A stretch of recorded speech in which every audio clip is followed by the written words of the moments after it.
So, naghahanap ba kayo dyan na mauutangan nyo online na madaling applyan at hindi rejected at hindi paasa? Tama-tama tong video na to para sa inyo guys kasi may bago na naman tayong nakita sa Google Play Store. At wag ka muna mag-i-install at magda-download nitong bagong loan application na to hanggat hindi mo pa napapanood yung review about sa kanya. So, dito guys, check natin kung okay siya utangan, kung legit, at kung magkano ba talaga yung pwedeng ipautang niya sa'yo. Bago kayo dyan mag-install ha, wag muna. So, ngayon guys, kung makikita mo dyan sa title natin, ang pangalan nito is si Lucky Peso Easy Cash Loan. Under siya guys ng Lucky Shell Fintech Lending Incorporation. So, 4.6 stars and meron siyang 654 reviews as of now. So, dito guys, ang maximum daw na pinapalo ni Lucky Peso is 80,000 pesos. Simple and fast daw yung application process niya at siya daw ay flexible. Pero, huwag kayong paeengganyo sa mga ganyang ads kasi hindi pa natin alam kung anong meron sa kanya, no? So, yan guys, bago tayo pumunta dito kay Lucky Peso at alamin kung anong meron sa kanya.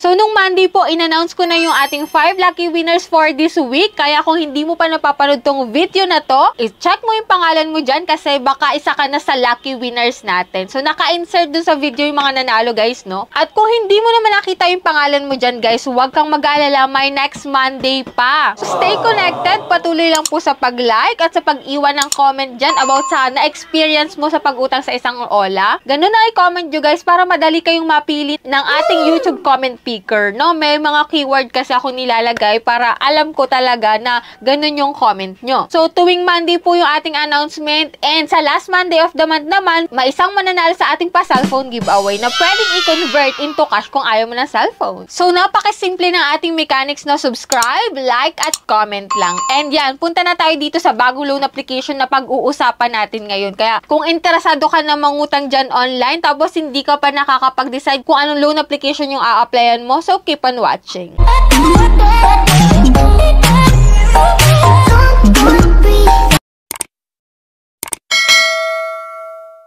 So, disclaimer, no, hindi tayo agent or promoter nitong si Lucky Peso. So, dahil bago to guys, inaalam natin kung anong meron sa application, kung maganda siyang utangan, at kung magkano ba talaga yung pwede niyang ipautang sa mga first-timer na tulad natin. So, yan nga guys, no, sabi ko nga kanina na available siya sa Google Play Store, pero wag muna kayo mag-i-install hanggat hindi nyo pa napapanood tong video na to. So, install na natin siya guys. So, as usual naman po, no, maglalagin ka dito using your active mobile number, and doon magsisend ng OTP code. So, dito guys, may permission agreement siya. Mag-a-ask po siya na ma-access yung SMS mo, yung camera mo, location, emergency contacts, and notification permission. So, yan. Click mo lang yung while using the app and allow. And dito nga guys, no, sa unang first step na fill upan mo is all about personal information. Yan. Next po ay contact information, which is nakakatuwa kasi dalawa lang po yung hinihingi niyang number. And isipin mo kung sino yung dalawang ilalagay mo kasi pwede nila yung tawagan or i-text, no?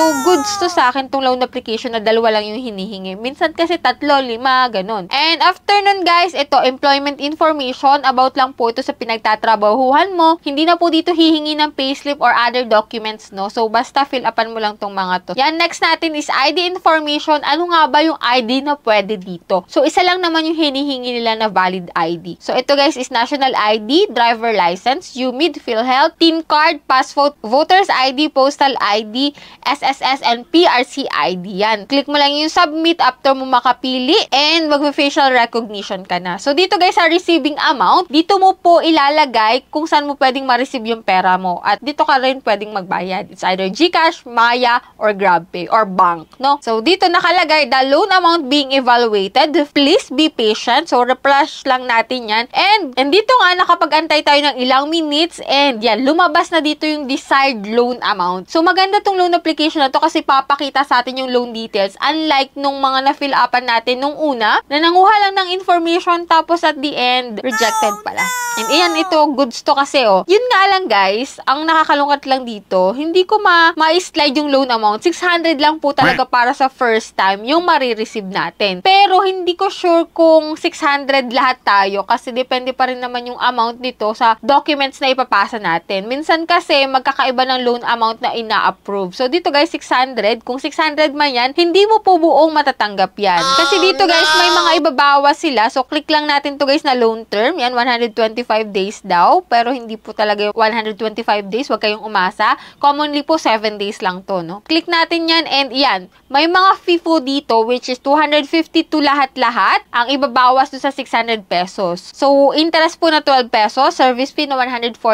At management fee na 126 pesos. So, suma total nga po dyan is 252 pesos. Doon sa 252 guys, 348 na lang po yung marireceive natin. So, saan mapupunta yung 348 pesos, no? Anyways, yung mga gantong loan amount naman is pwede mong bayaran ka agad and then makapag-reloan ka sa kanila agad-agad. Agad-agad po makaka-reloan ka once na nabayaran mo na settle yung 348. And then, doon palang lalaki yung iyong second loan amount, no? And then, sa mga nakapag-loan na po dyan kay Lucky Peso, kindly share po dyan sa comment section kung magkano yung second loan amount nyo para at least yung mga magta-try dito kay Lucky Peso, malalaman na nila at magkaka-idea sila doon sa second loan amount, no? So, yan lang yung meron dito kay Lucky Peso, guys. Sana nagkaroon kayo ng idea bilang first time na uutang dito kay Lucky Peso. Kaya nga sabi ko lagi sa inyo, mas maganda na manood muna kayo ng reviews ng isang loan application na applyan nyo bago kayo mag-apply at mag-download. And yan lang muna yung vlog natin for today about dito kay Lucky Peso. Sa mga hindi pa dyan nakasubscribe sa aking YouTube channel,